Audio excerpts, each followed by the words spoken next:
Welcome home is more than a greeting on Singapore Airlines. From hawker-inspired meals to world-class hospitality, Renjie and I today share a story of the exceptional service of Singapore Airlines and also explore how they bring Singaporean culture to the skies. RJ, Singapore Airlines, often known as the pride of Singapore. I'm sure there are many different adjectives that you'll use to describe Singapore Airlines. But we often add joy to it, so it's our pride and joy. Pride and joy of Singapore. Okay, let's call it that. So what comes to your mind when we think of Singapore Airlines?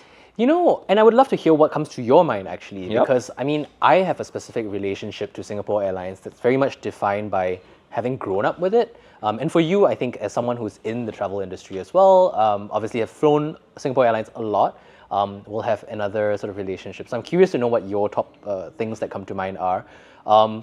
You know, for me, it's very much defined by home, and it feels like home. You know, I don't know if you noticed, but every time when they land at Changi Airport, they always say to all Singaporeans, a warm welcome home, and that always gives me the chills.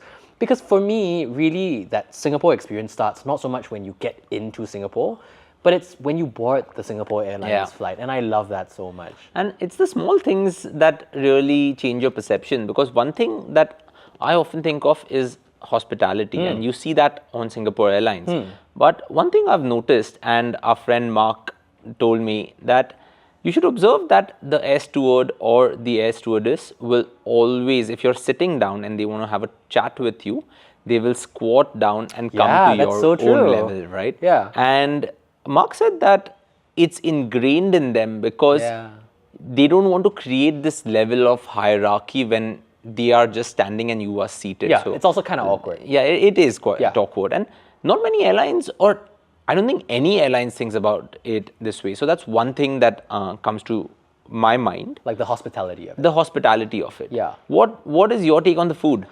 I love the food. It's one of the other things that I mentioned. And I think more than anything, it's just how much thought, again, goes into that experience of food. Yeah. Because, you know, airline food can be hit or miss. And 90% of the time, it's a miss. Exactly, right? But for instance, Singapore Airlines does this thing in business class where they've partnered with some of the most prominent, well-known hawkers in Singapore and Michelin-rated sort of establishments in Singapore to do curated meals. For instance, on certain routes that you can get ex-Singapore, you can get Keng's Moonlight Hor Fun. So Moonlight Hor Fun is a dish that Keng, which is an establishment in Singapore, it's on the Michelin Guide, invented, and it's stir-fried noodles with an egg yolk on top, and it's delightful. You can get Boon chicken rice, you can get, you know, different Michelin type meals, hawker meals in Singapore, which just, you know, 30,000 feet in the air, I will never say no to. They've also recently, I think earlier done during the Mooncake Festival, which happened, I want to say sometime in the middle of like August-ish.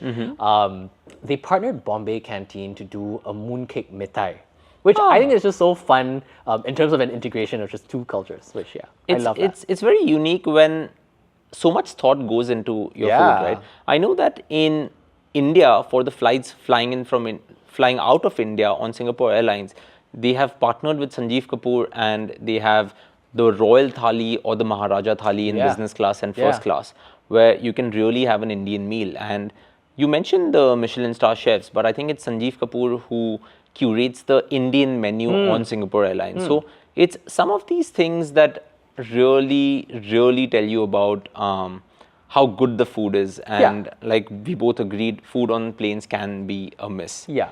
Another thing that comes to my mind is efficiency. And I have an incident. Like I was flying to Bali, Denpasar Airport, and going via Singapore. Mom and I were on the 11:45 p.m. Singapore flight. Flight was unfortunately delayed by 2.5 hours, right? Something went wrong probably, which meant we are going to miss our connection to Bali. Now, in such a situation, anywhere else you go, you have to get off, you have to go to the travel desk, you have to beg and plead and try to find a solution to your missed flight. Yeah, exactly. As if it's your fault.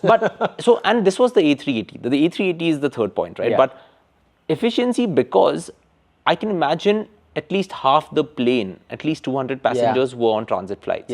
We got out of the plane and there were like 10 or 12 Singapore Airlines personnel just standing outside the gate with boards saying, if you're going to Bali, this person has your boarding passes. That's amazing. If you're going to Melbourne, this person has your boarding pass.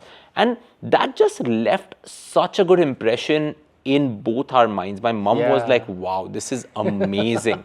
Something as simple as that really goes a long way in you wanting to travel again. Because airlines today are available in plenty, but how do you retain a customer doing things like this? And it's always done, I think, with a smile. You know, like it's not an inconvenience. Like it's and I mean, I think that's also part of, in my mind, when you mentioned the hospitality of someone sort of like, you know, coming to your level and talking to you, that is, in my mind, the sleekness of the I guess, aesthetic of Singapore Airlines, is that it's seamless, both from a service point of view and also from a visual point of view. I mean, those uniforms are stunning. And I recently learned that they were not, they were the original uniforms from when it was first launched. So they haven't changed it since the 1970s. Wow. And that it was designed by Pierre Bourman, who is one of sort of the more well-recognized couturiers from France.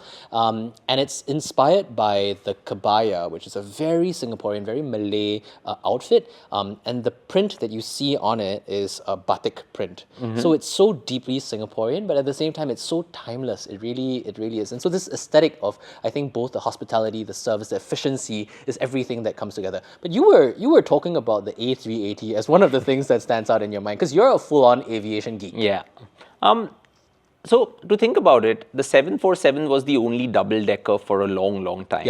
And then in, I think, 2006 or 2008, Airbus came out with the A380, and Singapore Airlines was the launch customer for the A380. Today, out of Mumbai or out of Delhi, you could probably use the A380 to go to Singapore, Dubai, or maybe Abu Dhabi. But going east of India, the A380 is the only double-decker aircraft. And when Singapore Airlines brings it to India, like we went with Singapore Airlines to actually welcome the A380, where at the Taj in Santa Cruz in Mumbai, we had this suite booked. We were there together. Yeah, exactly. Now I'm just remembering this. Right, you were there. And we just like waved to the first A380 landing. So the parties in the travel industry are also very unique, right? So the A380, the only double-decker flying east of India, is something that I find truly unique. And every time I am flying east of India, I try to hop onto that, because the A380 may be with us for another 10 or 15 years, so I want to make the most of it. And one of the best parts of it is one of the most silent aircrafts out there. So it's weird. You don't feel like you're in a vehicle. You feel like you're in a building. And speaking of planes, now that we've spoken of Singapore Airlines, I want to transition into our next episode. And the next episode is going to be not going onto a train, but going onto a plane, but going onto a train. And if you're on a train in Singapore, there is one thing that you're not allowed to bring, and that's durian. Durian, So let's dedicate a full episode to durian next time. Okay, let's do that.